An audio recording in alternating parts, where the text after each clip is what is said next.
Today's video is sponsored by Doctors Richard and Ruth Rolnick in memory of Richard's family that was murdered by the Nazis, Yimach Shemam, and all the members of their city, as well as Harav Meir David ben Yecheskel Shraga HaKohen, Hashem Yimkom Damam. Eliezer looks to find a wife for Yitzchak. And he goes down to Aram Daharaim, devises a whole plan, and to the T, plan works out as he planned it. Rivka approaches. She sees a weary traveler, offers him drink, offers to give drinks to the camels. And after all is said and done, Eliezer turns around and gives a ring and bracelets to Rivka, pays her for her kindness. Strange thing is, why does Rivka take it? I'm out of the goodness of my heart, I'm helping a stranger. I'm going to take payment for it? What kind of chesed is that? So to understand Rivka's actions, and why specifically Rivka is the one suited for Yitzchak, let's look at the Rambam. The Rambam describes 8 different levels of tzedakah, of giving charity. The Rambam says the highest level, Ma'ala gedola she'en lemala mimena, the greatest level, there's no greater than that, is the person to give either money, a loan, or join in a partnership with somebody who's struggling. Don't just give him money, but help him stand on his own 2 feet. That is the greatest act for another person. See, the Rambam is telling us something very profound. When we give tzedakah, we do chesed for others. We want to give, we want to help, but we rarely take into account the taker. A person who's receiving something for nothing is undignified. He feels embarrassed that he has to rely on other people for his help. That's not the ideal way to give. See, God wired us that we don't like free gifts. We want to earn it. Because the reality is something we didn't work for, we didn't earn, is not ours. Therefore, that's why God created the world. So we can work to receive the pleasure and the reward that God wants to give us. So it's not just free. That's what Ramchal calls Nahama de Chisufa, bread of embarrassment. So that's why we're here. So it's not free. So it belongs to us. We earned it. But every act of chesed is free.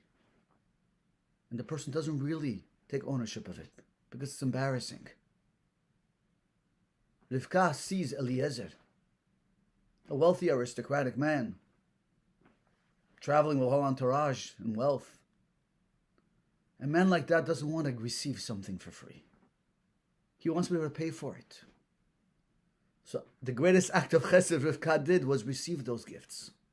So he can feel that he's not just getting chesed undeserved, but he can pay for that chesed. He can be a partner in that chesed. And that's what Yitzchak and Rivka bring to the world. They're continuing the legacy of Abraham, who unbound kindness of chesed, of just giving to anybody or anything that needs. But Yitzchak and Rivka come put a din, put a boundary to that chesed. And looking not only on focusing on the giver, but on the receiver, what he needs. Many times we walk into a place and they offer us drinks and food and this, and we don't really want it. And they pressure and they give you, because they want to help. But sometimes we lose sight of the receiver. Does he really want it? You're making him uncomfortable. The greatest act of chesed is taking the other person into account and see what his needs are, not just financially, but emotionally as well. This explains another passage at the end of the Parashat, where it says Avraham Aminu has more children at the end of his life after Sarah dies. But he gives them gift. He gives them gifts. But everything that he had, he gave to Yitzchak. And there's an inherent contradiction here in the Psukim. On one hand, you tell me everything he had, he gave to Yitzchak. On the other hand, you tell me he gave gifts to the other ones. So he didn't give Yitzchak everything. But I think this helps answer that contradiction. You see, the other children did not continue the legacy of Abraham Avinu. They left, they were sent away. Whatever gifts they had were free. They were undeserved, unearned. And therefore, they were just that. They were matanot. They were gifts. Yitzchak, on the other hand, continues the legacy of Abraham and builds on what Abraham brought to the world. So whatever he was given, it was earned, it became his. So it's kol asher lo, everything that Abraham had ended up giving to Yitzchak. Because that became his, it belonged to him. That's the message, and that's the chesed that Yitzchak and Rivka bring to the world.